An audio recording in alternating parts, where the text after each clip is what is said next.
Okay guys, like I said, I was going to try to knock out a video for you about cell phones and kind of cell phone service, information that you guys might find helpful and might help you with either flipping or with just general knowledge of cell phones. Long story short, at one point in my life, I tried selling cell phone service for about 6 months through an MLM company that used the T-Mobile network. I did okay just because of my sales experience, but I didn't thrive because my area is terrible for T-Mobile cell phone reception, so it was very difficult to do. What I did learn from it and what I did take away though was some information about cell phone network services, all that kind of stuff. There's two basic types of cell phone signal. There's the GSM, which is typically AT&T and T-Mobile. Those are the two big ones that pretty much everybody knows of. There's CDMA, the Verizon network, and the Sprint network. From there, the big differences between the two, I did this circle already. I tried doing a video and it ran really long, so I'm re-recording now. Say this is your center tower. Your CDMA signal isn't going to be as far out, but it's going to have a lot better saturation for the distance that it has. Your GSM, you're going to be able to reach out further, but you're not going to have the signal saturation like you would with a CDMA.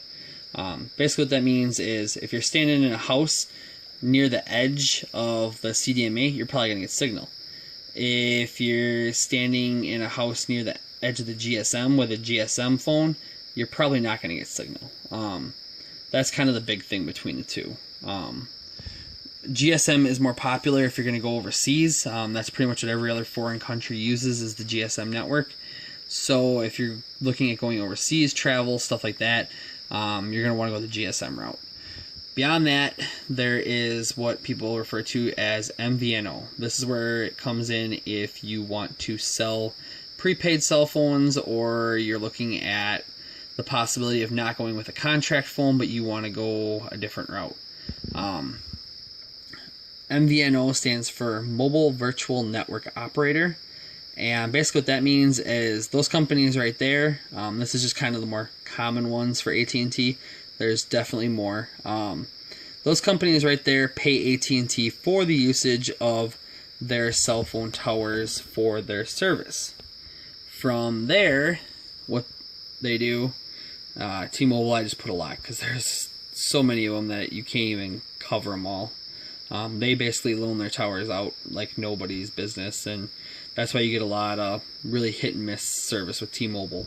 Verizon, you'll notice a lot of the big prepaid networks will use multiple different services. They can allow different phones for different areas depending on who has the best network in the area and network saturation.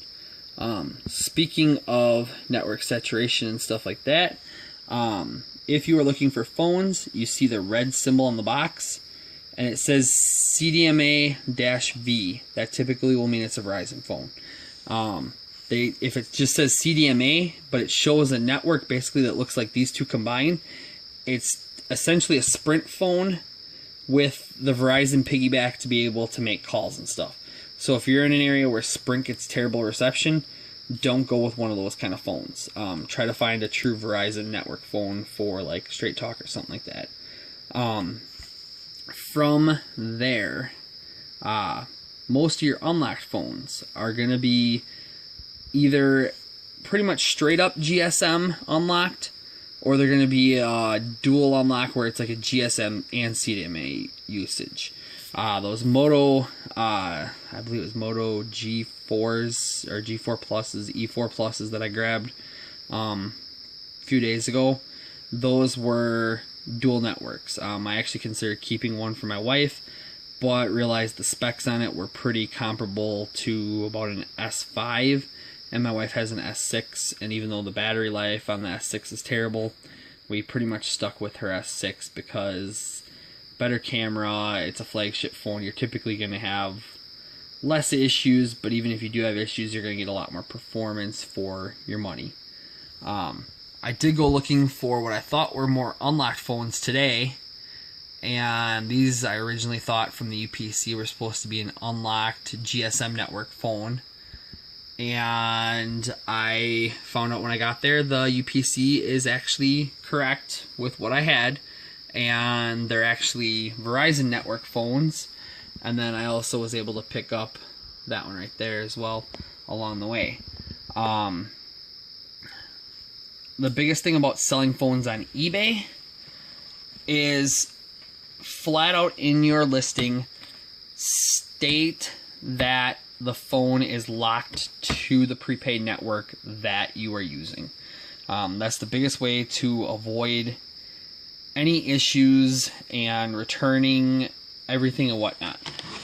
Verizon on the back of their phones does say if you use the Verizon prepaid service for 1 year from original activation or until $75 in payments are received. So essentially after that, technically, from what I understand, you can unlock them. I just avoid that and I say, hey, they're locked to the Verizon prepaid network. I may not get quite as much money out of them, but I would rather have that and not have someone come back on me as opposed to the other way around. You do get returns sometimes with cell phones. In the 2.5 years that I've sold cell phones on eBay, I had 2 US Cellular S6s returned. US Cellular is a CDMA network phone, and I originally was under the impression that since it was the same network or the same network technology as Verizon, that they could be used on Verizon. They're not able to be. One thing that you're going to want to know is what your IMEI number is or your MEID number. That is basically the serial number for your phone as it relays to the network. When you make a phone call, part of the information that's sent is that IMEI or MEID number. IMEIs typically are more synonymous with GSM phones. MEID numbers are more synonymous with your CDMA phones. Like I said, this one was returned. First thing I did, made sure it wasn't a fraudulent return. Popped that right there. I pulled the back off, and I double checked to make sure that the MEID number on this, since it's a Virgin and it's a Sprint network phone essentially, that they matched. My guess is the person returned this because they picked up the phone and they thought the phone was kind of light, and I don't know, maybe they were expecting more for a $40 phone, but I mean, you only get so much for a $40 phone on eBay nowadays. You can take your chance with an older flagship that's used and abused and see if it works, or you can go this route, buy a newer one. As far as, I'm trying to think of if there's anything else I can really help you guys with. As far as shipping goes, if you are shipping and you run across, typically the two worst are if you run across Doral, Florida. There's a courier service that ships phones from Doral, Florida to the Dominican. Be really careful with that. That's one of those kind of gray areas. You really don't want to ship too many to a courier service. Try to avoid courier services and people that are buying from you for the purpose of who knows what, unlocking them, reselling them, unlocking them and selling them to terrorists, anything like that. The easiest way to avoid that is to limit your sales to 2 per person per day, kind of like the stores do to you when you're shopping. And also, if you have any questions that it might be fraudulent, it might be a courier service, anything like that, when you ship, they give you the address of the buyer.